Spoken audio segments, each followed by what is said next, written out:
Well, Happy New Year, everyone, from Lighting the Candle, A World That Works. This is an amazing kind of a rebirth for us after such a long time.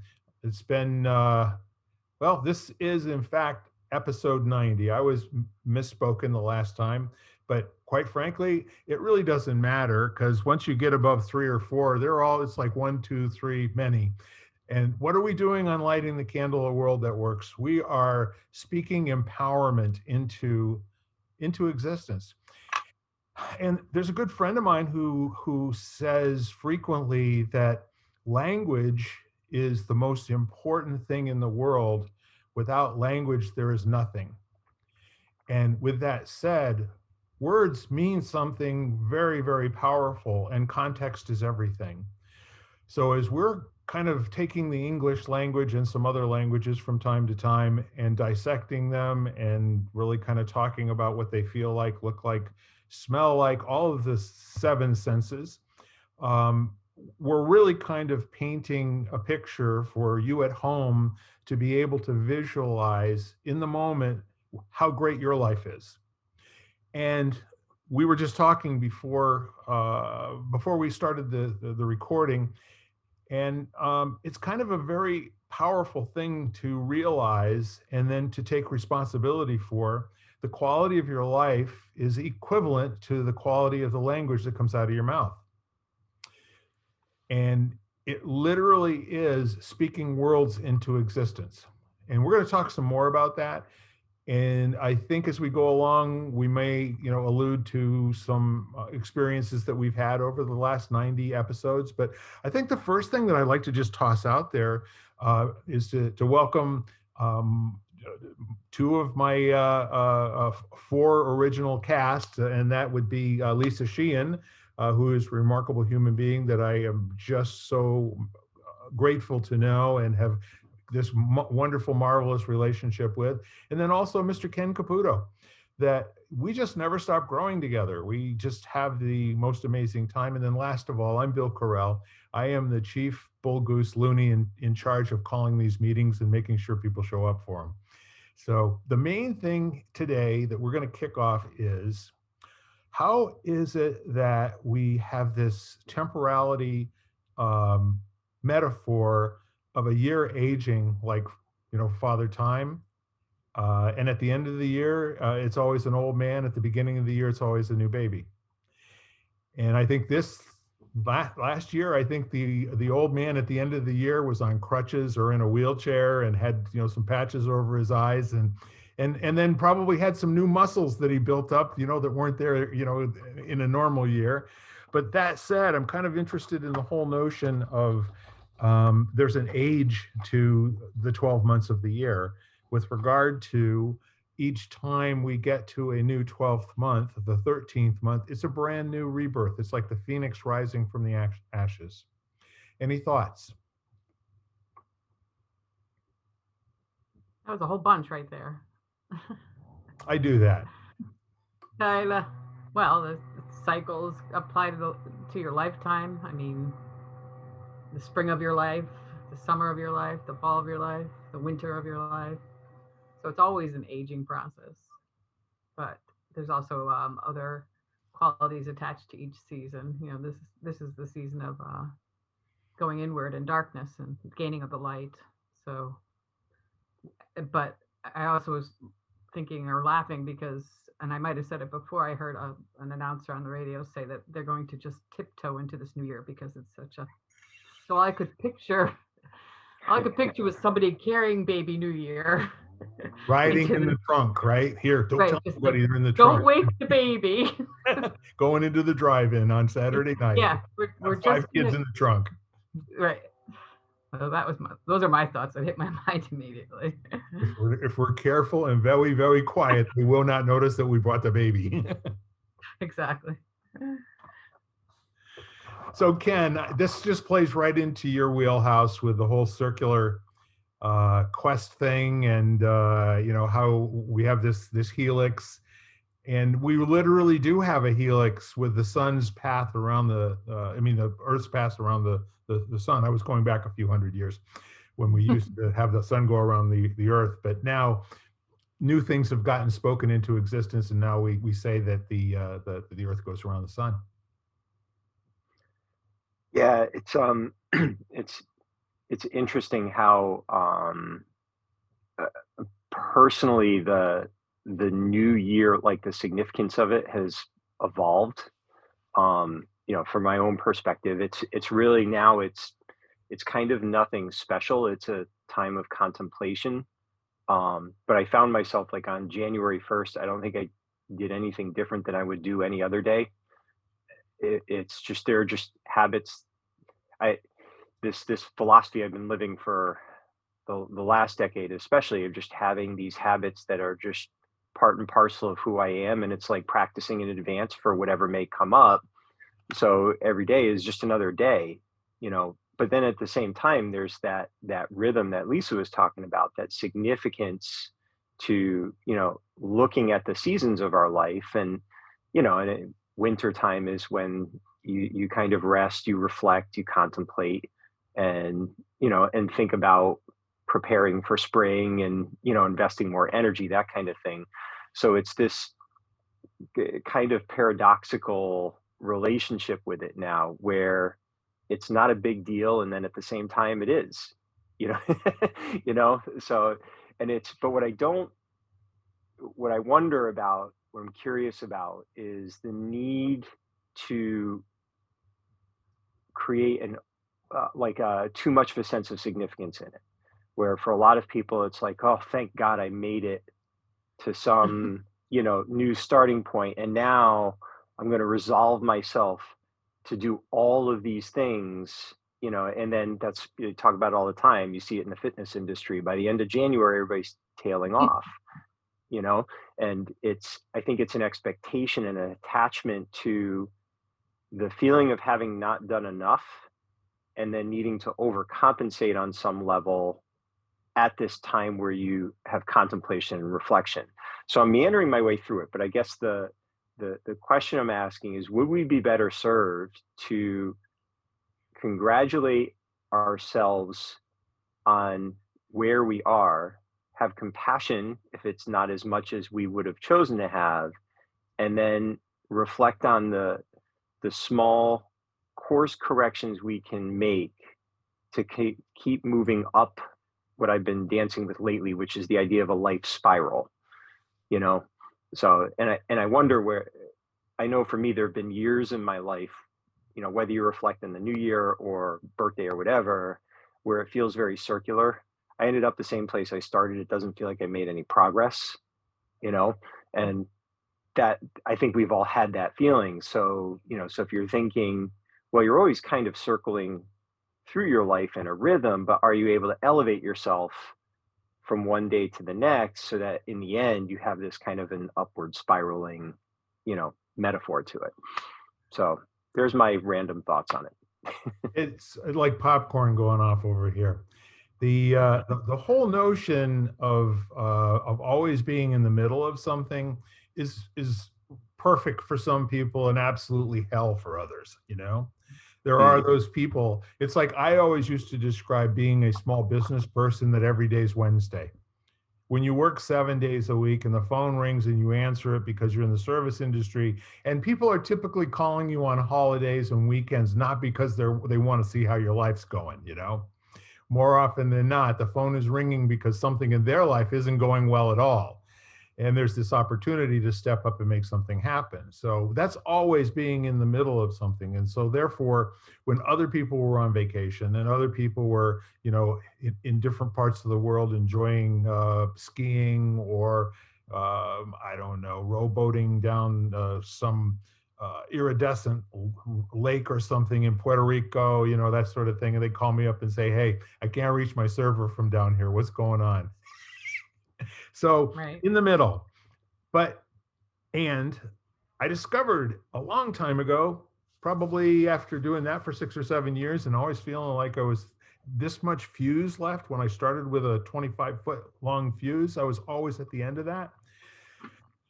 I said, it's kind of nice every once in a while to finish a chapter, close that chapter, complete it, bring forth the great new ideas. And this is clearly, out of the whole, circular helix, hero's journey and things that we've talked about in the past, where not only do you need to reflect on what you've learned or what lessons you have that put you in a place to ask a better question, is to take some time out and recharge the battery. And sometimes it was like 2 weeks it would take, for that to really just get down to the point where we made it through the year end, our fiscal year end, or we made it through the calendar year end.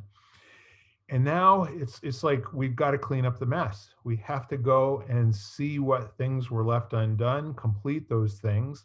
And now we can go into the next month or the next quarter or the next year with being present, with a mindful attitude that basically says, now we're looking for what's the next thing for us.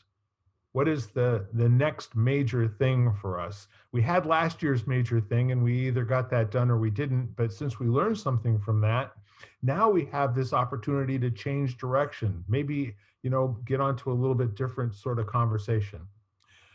So with that said, the whole idea of completion and having that just go off into the great unknown, and then have this kind of open space in front of you, or in front of me, I'll take personal responsibility for that, is that now I have this place where I can put something new and that's completely, generated from nothing. That's an invention as opposed to a change on last year's philosophy, a little bit different here, a little bit different there, but pretty much the same thing.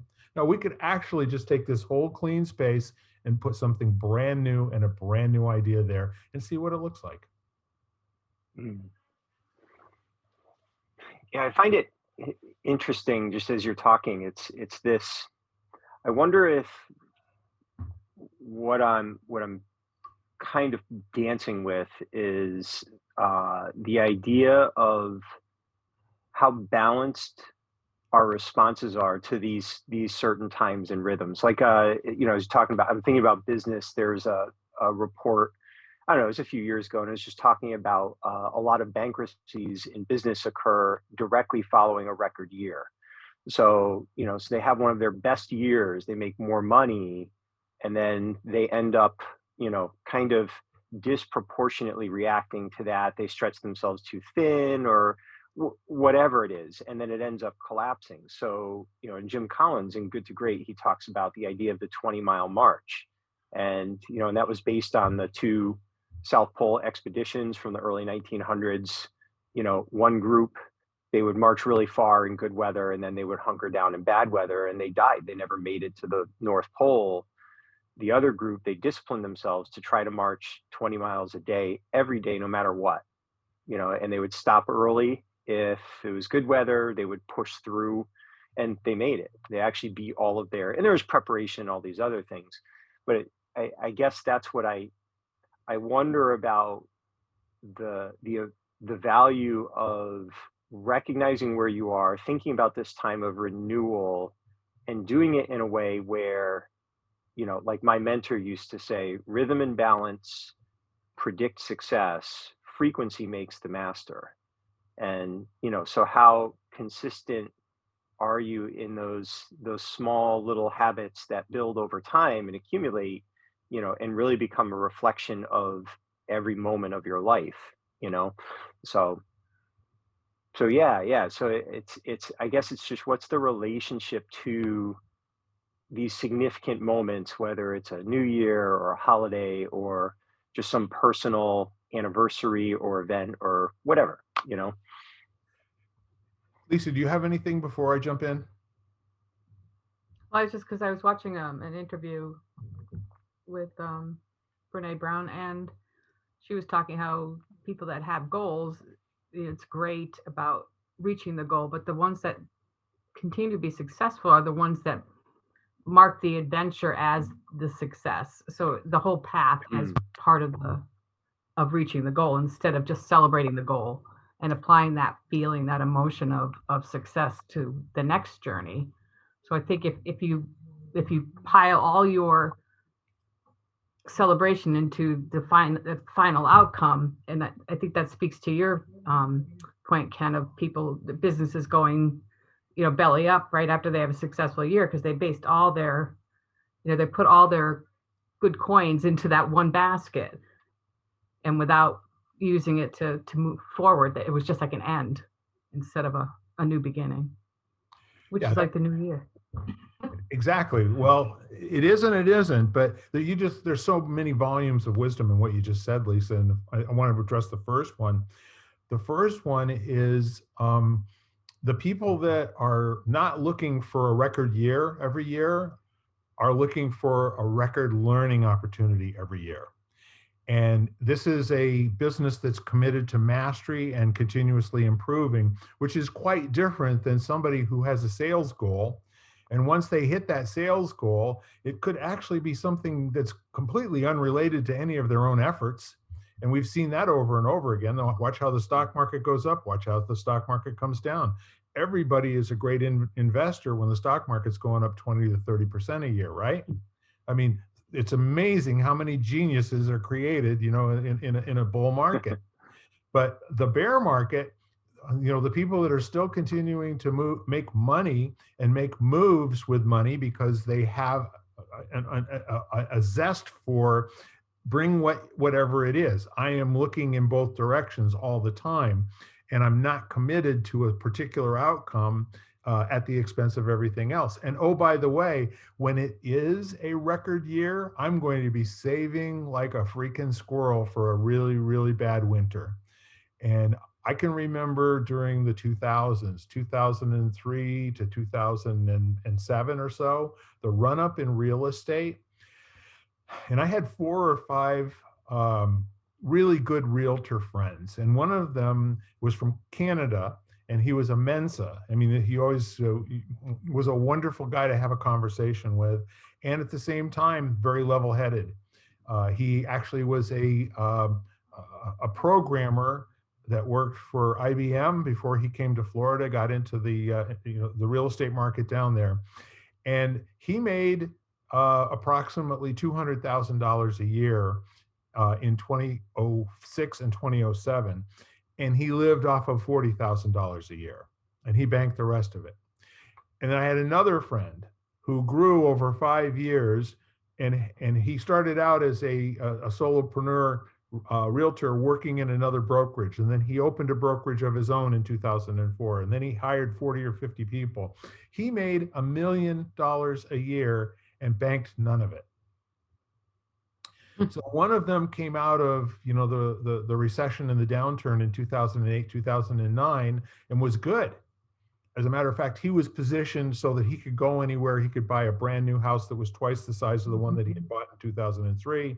And the other guy had to close everything down. He had to lay people off. He had to sell everything that he owned. And that was because he didn't plan for a flat expenditure that would allow him to take the excess. He just kept trying to grow and grow and grow and grow. And then the economy didn't support it any longer.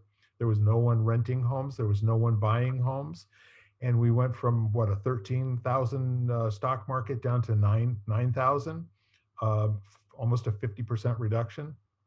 So that's kind of like, the whole idea. And the excitement of getting caught up and swept by the fortune of good things happening, and then really being knocked off your keel when bad things happen. That's where the journey, and what you were saying, Lisa, is that enjoying the good things and the bad things, and bring what you got. Let me see what I'm made of, kind of an attitude.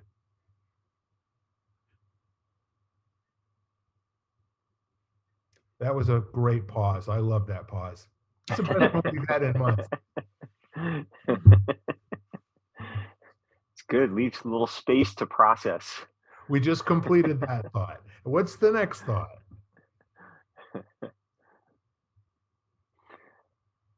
Well, I guess, what the curiosity would be from each of you. This is my question to each of you. Reflecting on moving into a new year, what approach do you take if you were looking through the lens of continuing to evolve as a human, you know, and like there's there can be an interesting thing. Like I know as an athlete, sometimes you find yourself looking to hold on to what you had, like, you know, your performance, maybe your mile time or whatever. And as you get older, of course, you know, those things can become more challenging, you know, than when you were younger. Just So, wait, my friend. Just wait. You have no idea. you know what's funny about that, Bill? Yes. People have been saying that to me every decade for the last 30 years. I hope And you never have any idea. Let oh me wish no, that blessing on you. well, here's the interesting thing about that, and I guess this is what I'm speaking to. I am not capable of what I was 30 years ago or Right. even 10 years ago. Now, there are certain data that, you know, there's certain measurable things that haven't changed overly much that I know that they will, but what has changed drastically is my approach and the way I need to the habits I need to have in my life to maintain what for now is peak athletic performance. But it is not peak athletic performance from when I was 20 or 30 or Yeah. 40, you know? So it's absolutely changed, you know, but I guess that's my point is it's felt appropriate to me to think in terms of not trying to be the athlete I was if you're just sticking in the physical realm that I was when I was 30. You Right. know, that's not my interest. It's what is the best athlete I can be in my 50s, you know? And that's and then it'll be the same thing. Won't it be interesting to see what it means to be the best athlete I can be when I'm 60 and 70 and 80 and 90? And what'll I be doing? Like I don't race mountain bikes anymore. I'll never do that again. I've left that part of my life behind. Now I'm playing in with different things that I never even thought of, you know? So so the question is more like when you look at your life and you're thinking about this year that's in front of you, what are like what are the micro adjustments or the micro commitments that on a daily basis will allow you to feel like you're still evolving? You know, not getting better, evolving. It, am I does that make sense? I'm not sure how well I'm asking the Yeah, question, but and if you don't mind, I'd like to back up. And there was something that you had said earlier, where this feeling of sameness all the time, and Lisa was mm, talking about people who set goals. The mhm, whole reason for having goals in the first place is to have a distinct beginning, middle, and an end. Okay. So I'm starting from point A, which is my baseline. That's the starting line for a runner. Okay. That is, I can now bench press 145 pounds. I want to be able to bench press my whole weight. At whatever weight I am, I weigh 195 pounds right now. And when I get there, so it's specific and measurable. But the goal is intended to allow you to find out things about yourself while you're doing the practice. And so, mhm, along those lines, that journey has to be something that is feeding you on a daily basis. So, like for instance, if you take a look at all the big name athletes, Tiger, I mean, down to a person, they love to practice more than they loved to play in the game, and they love to win because each win was measured against their personal best from before. So if there's somebody else out there who actually has, like in Tiger's world, where when he got to the point that he had more, I don't know, more majors than Lee Trevino, and then more majors than Billy Casper, and then more majors than Ben Hogan, and then nobody has more majors than him except for Jack Nicklaus, and now Tiger's tied with Jack Nicklaus, right? So does he care about all of those in terms of where he's, or how about Tom Brady? Who sets Tom Brady's goals? Every single day, he does the same thing. Do you understand? mhm. Every single day. At the end of the year, he takes his temperature. Did I win the Super Bowl? you know, Right. and that doesn't inform what he's going to do differently the following day. He's going to keep doing the same thing, but he's going to put more of his intention into other people, So when you ask the question of what are you doing to kind of like challenging yourself to grow, which is what I, and to increase your capacity as a human being, and to maybe have some new things that you can do, capabilities, and not just capacity in a particular area. Well, my answer to that is I took on, 5 different new things of learning in the last 6 or 7 months, including I just took on a whole new line of hardware and software for communications, and I'm learning every single small aspect of that, and it's twisting me up in knots. I mean, the it's not working part was really huge 3 weeks ago, and now it's like, okay, I can do this. And so each one of those things that I took on have the opportunity to add something to my bottom line over time. And they're also things that are they're business related. And at the same time, I got to learn some stuff. I got to pretend like I'm 18 or 19 years old again and really apply myself to be able to be any good at this and actually ever make any money from it. What about you, I'd like Lisa? I know. Because I was thinking of what you said makes total sense, and what came to mind was like making small changes, and it could be the tiniest thing, like, and you don't even know what it might lead to. I switched from white sugar to coconut sugar, like the smallest thing, and all of a sudden that led me on to more plant-based things, more organic things. But it was a slow evolution, and now it's just you just feel better about it. And then the other thing I was like, when you say how you get used to, or you don't even like, you don't pay attention to what's not working physically with you. Sometimes it's such a slow process. Yeah. So there's some fun and in just rediscovering or relearning something that you can't do anymore. Like I've talked about it, I think, before, like going into a squat or going into a low chair. Everybody just keeps buying a higher and higher chair instead of practicing how to get into a low chair again, and using those limbs, using all your joints. Yes. Yeah, so that to me, that's kind of fun, or discovering new things to learn. I mean, it's just so those small things can actually, and that they can lead to your spiral. And a spiral isn't always obvious that you've actually increased anything, because if you look at a spiral when you're in it, you can see across it, but you don't realize that you've actually gained some momentum. So just to keep trying new things or relearning old ones.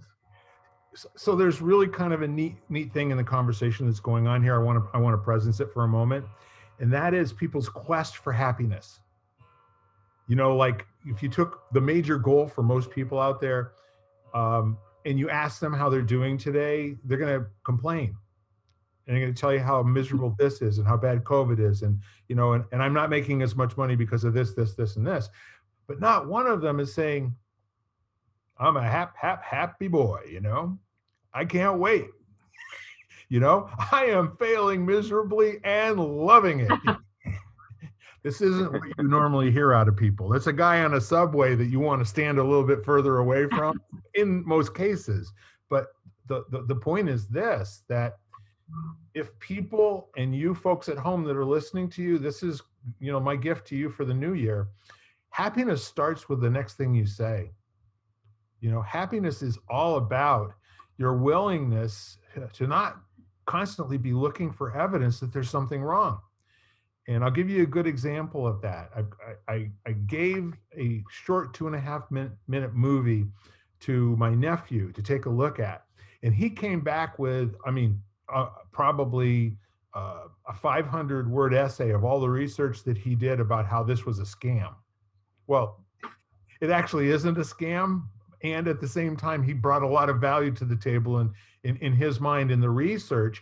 And I just kind of wonder if he had taken that research and gone and said, where do you think this might be applicable? Where do you think this might make a difference in human beings' lives?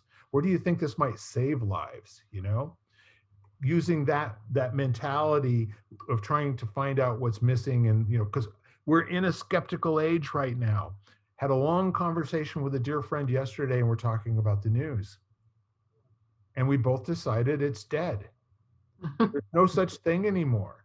that absolutely everything that is broadcast has everything to do with selling something. You want to get a big listenership. You want to get a big following. It's kind of like, we could all really empathize with Greta, with Thunberg. The angry, the planet is dying person, and we spend all of our time following somebody whose last name is Kardashian. We spend all of our money doing the Kardashian thing and not doing much that Greta is talking about at all. We give her a lot of, lip service and everything, but guess where we're designed as a culture and the system to go? Greta gets a couple of minutes at the United Nations with all the world leaders so that they now have a poster child for a few minutes. And then let's get back to the Kardashians. Are they pregnant? Are they fat? Are they skinny? Did they have a divorce? What's going on, right? So the truth is, millennials and Generation X and Generation Z, they really want to have a world that works, but they spend all their money and their time either online with their cell phone, which, by the way, consumes tremendous amount of energy. You don't see that in your phone, but there are hundreds of thousands of servers running 24/7 all over the planet that have to be powered all the time in order for you to get that little image on your phone. So I presence that from the standpoint of, where in the world do we get our information from that we make the next step forward with? Well, I say it comes from your internal clock. And Ken, you can maybe spend a minute or two talking about our bullshit detectors. But the world is at a real deficit in terms of training people to trust their own mind. And I think that's the next step forward here, that people are now going to start saying what's going on, and do we really have to listen to the people that are constantly telling us what our next thought should be? And oh, by the way, what would be the really great thing in 2022 for me personally? What do I really want to do that has nothing to do with anybody else, or the right brand of shoes, or the right brand of toothpaste, or the right brand of anything? I was listening to another, I don't know if you ever heard of her, Anita Morjani, and Wayne Dyer brought her up. She was experienced a near-death situation, and I know we've brought it up before, where we talked about thinking as being your sixth sense, and so she brought up speaking of intuition, brought up an interesting way of looking at it. Like, if we were all born and told to close our eyes and never to open them, and that our sense of intuition and that kind of, that people get, we have no language for, and people poo-poo it or push it aside or think you're some sort of woo-woo person, and paid more attention to our intuitive and almost telepathic skills, that but if you were told to close your eyes and never to open them, then you would not have the language to describe things because you've never seen them. And then everything, technology and everything would be designed to help us survive in that kind of world, but we'd have a better understanding of but it's just like a different way of looking at why we can't presence or talk about or label things that are intuitive, that are part of our being. We just have ignored them since the dawn of man, basically. So it'd be interesting if we paid that much more attention to that aspect of our lives. It's remarkable.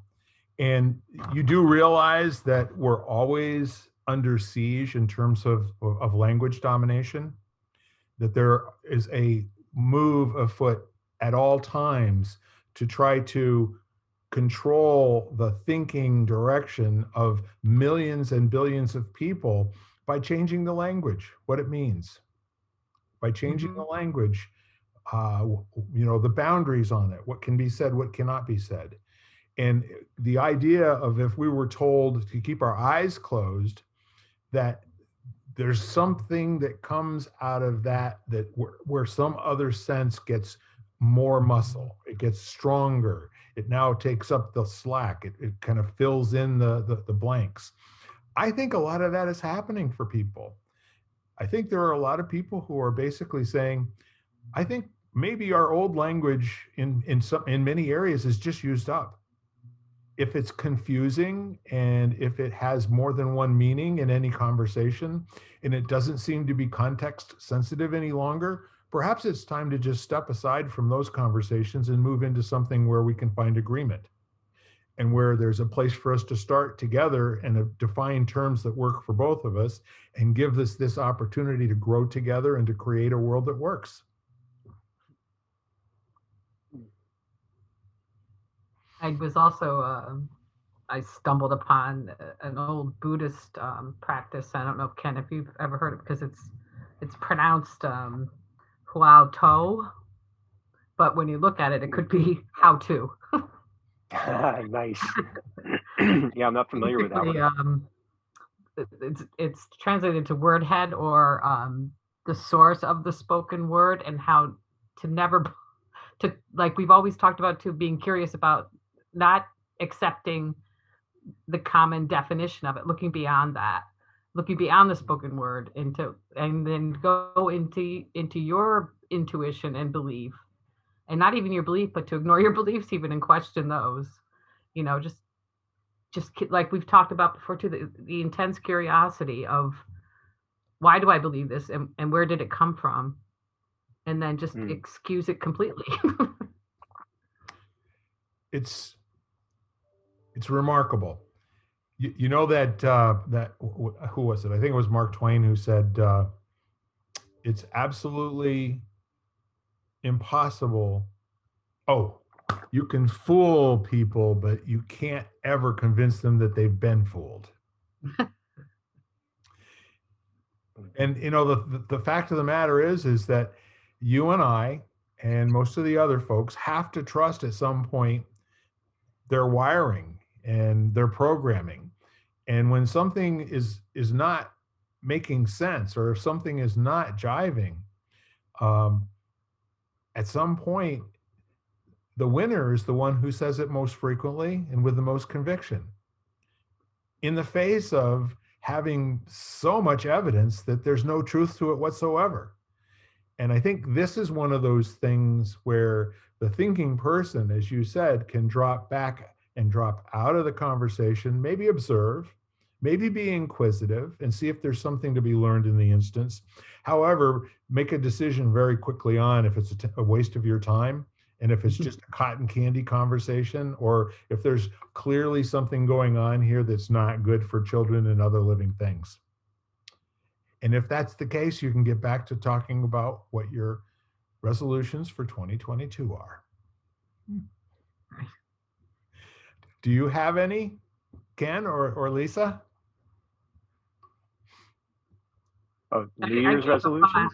Yeah, I gave up on. I like to. I don't think I really don't think they're helpful in so many instances. Like Ken was saying, I'd rather do small incremental changes throughout the year and celebrate those, constantly, than have one time of the year that I'm gonna probably disappoint myself, or add something to your life that's good. I'd rather see that kind of thing. I mean, to keep doing more of what is helpful to me, kind of thing, but it's my ongoing resolution. What are the odds that none of the three of us made any New Year's resolutions whatsoever? Huge. I guess we talk to each other frequently. What's going on with that? But we have this kind of we got into a Christmas tradition every single year. I don't remember the last time that my wife Janet and I bought gifts for each other at Christmas time. And there's no reason for that, except for we don't need anything. And to take one time of the year and go, flipping crazy, and like trying to, impress or express or all that sort of thing for each other, we're sort of over that. We've been playing house for 47 years.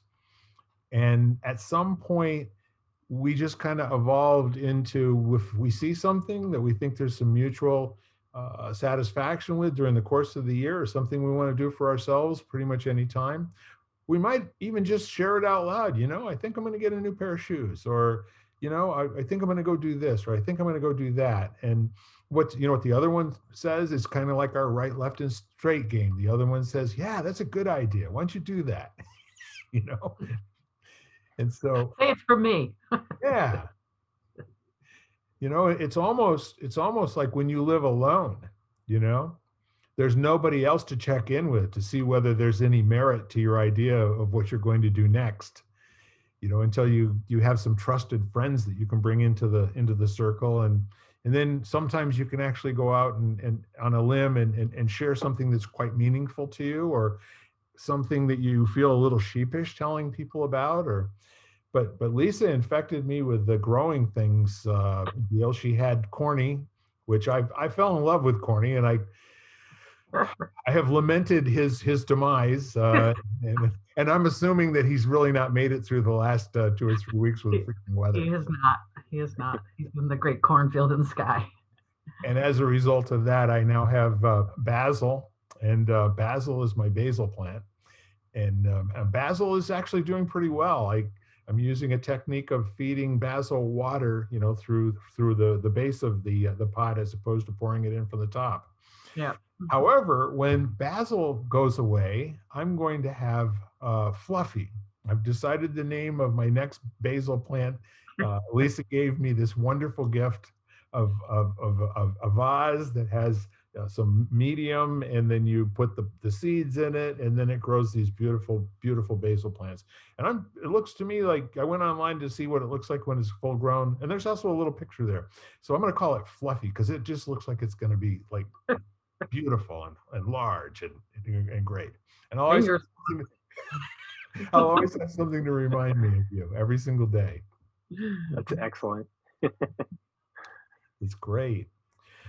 So the practice of starting something new, in terms of looking at the year and time as if it were a new starting thing, I'm kind of interested in where that came from, and at the whole notion of why so many people rigorously practice this, New Year's resolution thing, and all of the other celebrations that go on towards the end of the year. And then, we're not done yet. We just recently had the Epiphany, and we got three Kings Day. I mean, we're not done with people having celebrations about this. And I think that's wonderful. I think it's absolutely magnificent that people have these time-based timeouts for really celebrating and clearing their heads and getting together and loving each other, Because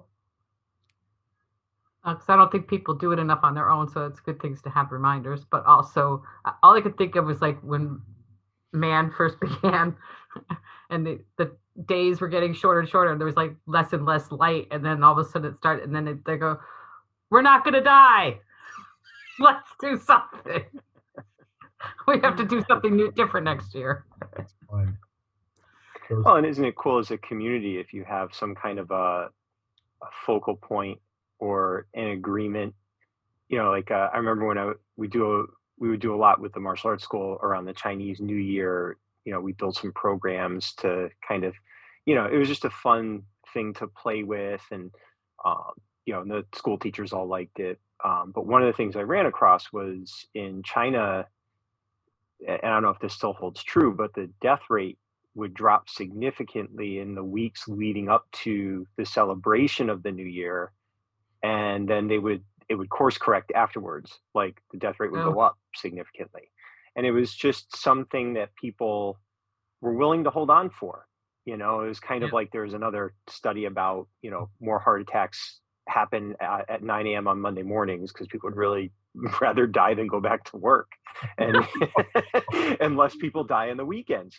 So it's like, and that was just an agreement we made that we go to work on Mondays and we don't go to work on the weekends. I mean, it's completely a social construct, but because so many of us agreed to it for so long, it created that sense of, being part of a community where you're celebrating these things together. So, in Western society, in a lot of countries, we celebrate the end of a year on a certain day and the birth of a new year on a certain day. and we all agree to that. So we get to speak kind of a common language, even though we all have our own perceptions and ideas about it. Yeah. So I think that that's just, part of being human. The other thing, Bill, just, I don't have New Year's resolutions, but I was having a conversation with someone I work with who is struggling with the idea of setting goals. He'd done it for a long time, and just he wanted a less hustle and grind way to approach continuing to move forwards in his life. And we were talking about the whole idea of becoming a skillful navigator of your own life, where, just learning how to sail so that when the weather systems come and go, you have the ability to handle that and enjoy the process as it unfolds before you. And I told him, so why don't you just think about sailing to a destination? And when you get there, take a picture and go to the next destination. So like for me, I have a destination in mind, kind of a goal at the end of September that's physical, something new that I want to do this year. And what it's doing is it's helping me have something that when I'm forced with, one of the habit swaps I made, where like I focus a lot on nutrition. So, it's having a beer or having a glass of water with a meal. I have something to look forward to that makes it easier for me to reference that choice and really make a decision as to whether I want the beer, need the beer, or if I could skip it for that meal and just have the water instead, that kind of thing. Mm-hmm. So it helps. But the point isn't to go win this thing I'm going to do. The point is, it's just a destination I'm moving towards, and it helps give me a little bit of motivation to make the choices that I've decided I want to make anyway, So, and this gentleman that I was working with, he found that helpful. So, because it wasn't a goal he had to achieve, like Lisa was saying, it was a destination he's moving towards, and he can always change the destination if it's not working out for him. There's no pressure on that. So and then you have the way of honoring those little steps, like choosing the water. I mean, that's kind of cool. Like the next day you go, that was good that I did that. You know what I mean? Or choosing the beer. Yeah. Or choosing the beer. That. Yeah, exactly. Right. Exactly. Yeah. If you feel like you're setting a goal to lock you in or lock you out of decisions, that's not a goal. Okay. No. That's a restriction. That is tying your hands behind your back. That is leaving yourself less than all of your capabilities as a fully functioning human being. And if in the moment it makes sense for you to say, I'll have the water, that's a cool thing. And it's funny, Bill, how you have that, the Apple Watch, the rings. Yes. Like that you close on it. I had forgotten until yesterday. Yeah, I have closed my rings, all 3 rings, every day since January 1st, 2019. Wow. It's been 3 years now, but it's become such a habit. I forgot that was even a thing. Yeah. And it started as kind of a New Year's resolution in 2019, where, I was coming through a lot of difficult times, and physically I wasn't feeling as good. So it seemed like a simple anchor. It's just 30 minutes of exercise, stand up at least for a couple minutes every hour for 12 hours a day. And then there's a caloric burn, so it seemed like so I just decided to do it for the month of January. And then that turned into February, and all of a sudden it'd been a year. And then I'm like, I did it for a year. I wonder if I'll be able to do it for another year. And I did. And now this 3rd year was just, I forgot I'm even doing it anymore. It just kind of happens. It's such an ingrained habit, Yeah. The dopamine rush that you get from having completed 7 days of closing your rings, or you now have 39 days in a row and all this other kind of stuff. It's kind of self-affirming, and nobody else knows that it's there. It's like a little personal deal. And it's perfect for illustrating the goal has to be something that is continuously re-empowering. Otherwise, it's not a goal. You're doing something you feel you have to do for some reason other than the direction your life is going. And if that's the case, try something else. Yeah. The cool thing though, the dopamine rush is gone. Yeah. Like it's not something I do for it's just who I am. And that's a fascinating thing. And I think that would be an interesting thing to play with. Is it, you know, are you able to create rhythms in your life where, you know, it's funny, like we don't think about, for the majority of people, they don't get a dopamine rush when they brush their teeth. They just brush their teeth. But we actually like clean our teeth more than any other. We tend to our teeth more than we tend to the health of our heart or our brain. It's like it's just something we do, you know? So, but you very rarely do you need an app to congratulate yourself. Maybe when you're a kid, you need you need some kind of, but it's just a thing that we do. We have things that we do, you know? So it's just kind of interesting when you're thinking about, even like at the New Year time, what are those habits that, you know, maybe they start with that, you know, you need that feeling, that dopamine feeling or whatever it is, but how do you how do you weave it into your life in a way where it just becomes an of course? You know, there's this Chinese saying about, you know, the best pair of shoes you'll ever wear are the ones that you don't, I don't remember exactly how the expression goes, but basically you forget you're even wearing them. You don't even notice you're wearing them until they wear out.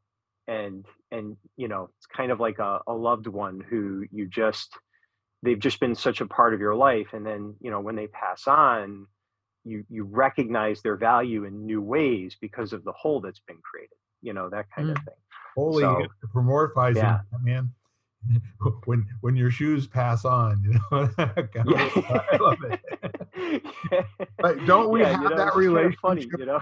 with inanimate objects in our life? You know, they're almost like We friends. do. And you know, we talk about that pair of gloves or something fitting you like a glove. And I have this Yeah, yeah. wallet. It's the same wallet I've been using for nearly 20 years.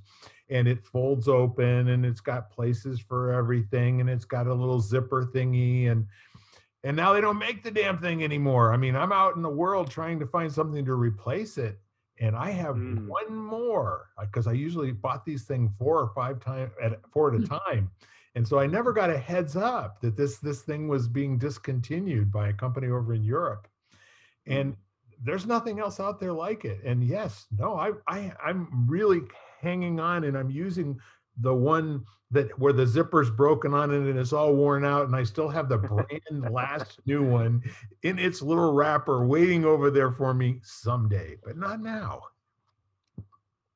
I was at a class the other night, and the gentleman that was teaching the class, who was just talking about his New Year's Day, and said, in the early hours of New Year's Day, my iPhone transitioned.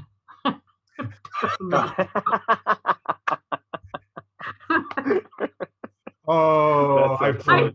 iPhone 13, we hardly knew yet. That's crazy. You know what? I'll share one really funny story. You know, my Would you mentor please? passed.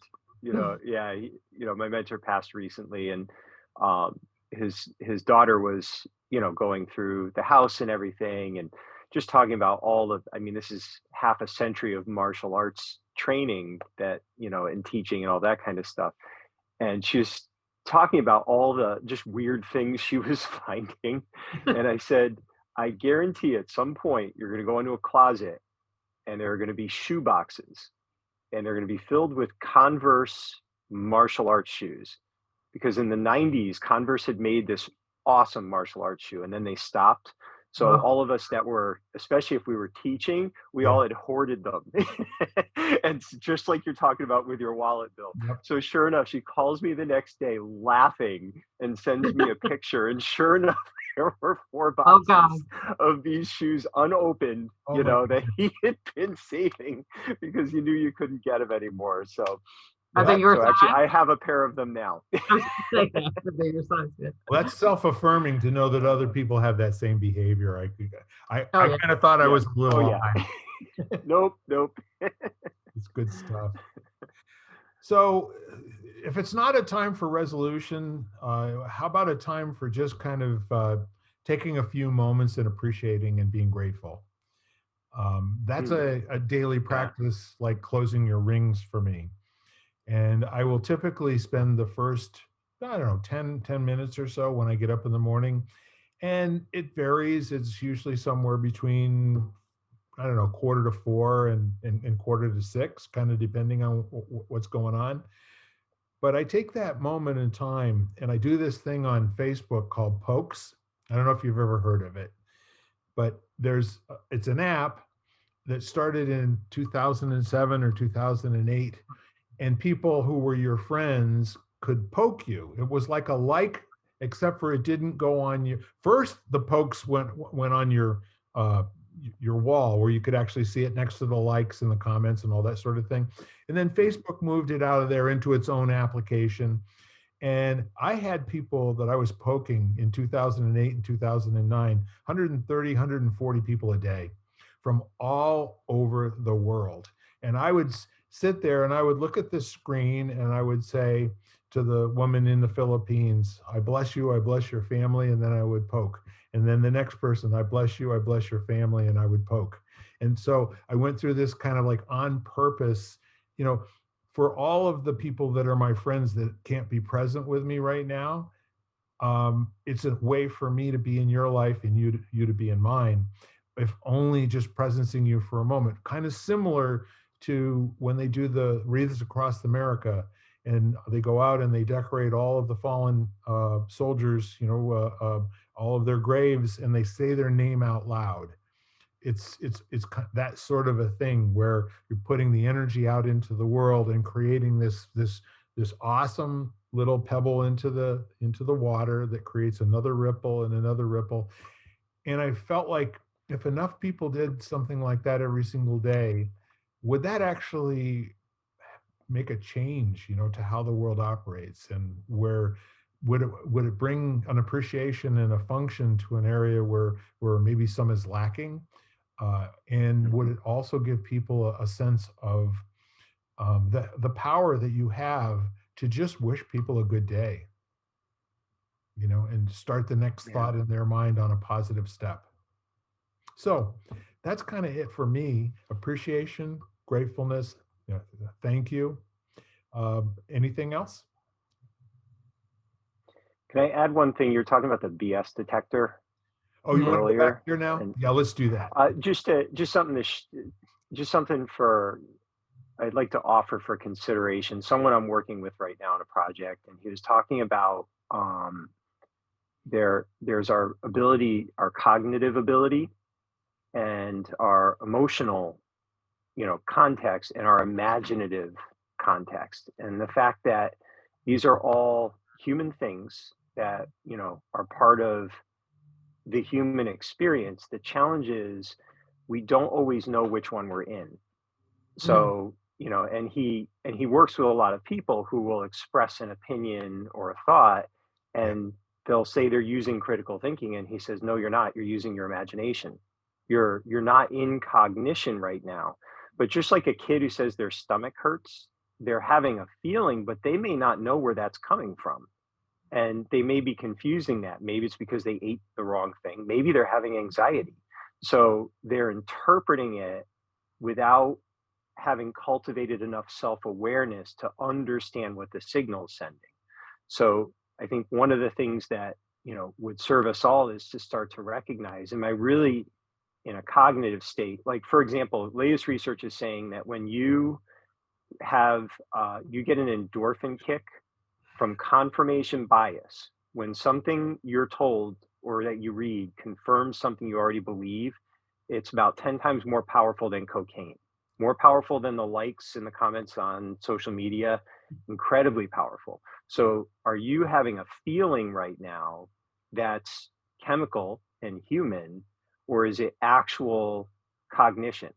Are you having a thinking moment or you have a feeling moment? And I think a lot of times it's very difficult, even if you practiced it for a long time, to know the difference.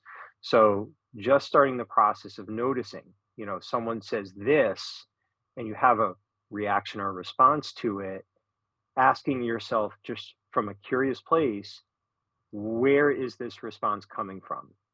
Is it actual cognitive? Does it align with thinking, which is tactile, or is it an emotional and a chemical reaction, that kind of thing. So it's been really interesting. And one of the reasons that I'm helping him put together a course to help people understand how to know, because we outsource a lot of our knowledge now. We rely on experts, but we don't know how to know if an expert is actually an expert. So he's got a process, a 7-step process that helps you vet to determine if someone actually is an expert, because no one trusts that anymore. So that was some of the stuff he was sharing, and I just thought it'd be a good opportunity to kind of mention it. Yeah, and maybe just to dive into that a little bit deeper, using a metaphor, the three BS detectors, the head, the heart, and the gut, that many of us can refer to. It's like dashboard gauges. And when you first start out in driving, there's far too many dashboard gauges to really understand what they mean or the relationship to right now. That one's referring to gas, the fuel, how much fuel's in the tank, and that one's referring to temperature inside the car, temperature outside the car, speedometer, all those sorts of things to the person who is just getting started. And you have to learn what all of those things mean. And that means sometimes you have to dress inappropriately and be cold. And sometimes you have to dress inappropriately and be hot, or you have to run out of gas, or you have to do this or do that, where the information was there that you needed to go get an oil change, but you didn't follow that or respond to it or understand it. And the next thing you know, you need a new engine, that sort of thing. So if you think about, really getting interested in what Ken said, and that is to listen to yourself and listen to your responses to things and really kind of get curious about what's up with that.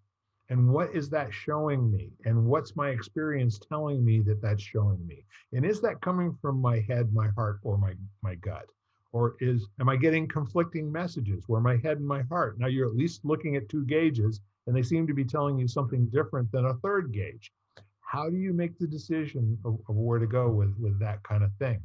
But for most people, their relationship to it is not one where you could take the names off of the gauges, and a person who has that expertise and who is unconsciously competent, it's like just part of them now, they glance over and all they see is a needle. They don't see the gauge. They don't see any numbers on the gauge. They see the direction or the attitude of the needle. And that says volumes to them. And that's exactly what people who fly jets for a living with those hundreds of gauges in front of them get trained to do, to become very competent at those BS detectors. And those are important BS detectors because people live and die on their ability to respond to them appropriately. So that's just a little kind of a metaphor that I'm bringing to some really great training, that I've gotten from both Ken and from our dear mutual friend, John, who Ken has known for pretty much ever. And quite frankly, we will never be able to repay that debt. So the only thing we can ever do is to pay it forward. Mm-hmm. So thank you for that. Lisa, any closing thoughts for our first Lighting the Candle, A World That Works of 2022 and episode number 90? Just to say Happy New Year to everyone and do something small today. I like that. Yes. May you find your life in small things. There you go. Ken? I'm good. I think that's perfect. Okay. Well, thank you for coming and seeing us one more time. And we are everywhere you listen to podcasts. So tell your friends and keep lighting that candle. God bless everyone. I love you all, and Happy New Year. Happy 2022. Bye-bye. Bye. You've been listening to Lighting the Candle, A World That Works, part of the Xvadio Podcast Network. You can catch us each week, as well as the rest of the network, at xvadio.com/podcasts, as well as the Apple Podcasts app, Google Podcasts, Spotify, iHeartRadio, Stitcher, Audible, Amazon Music, and wherever you find podcasts.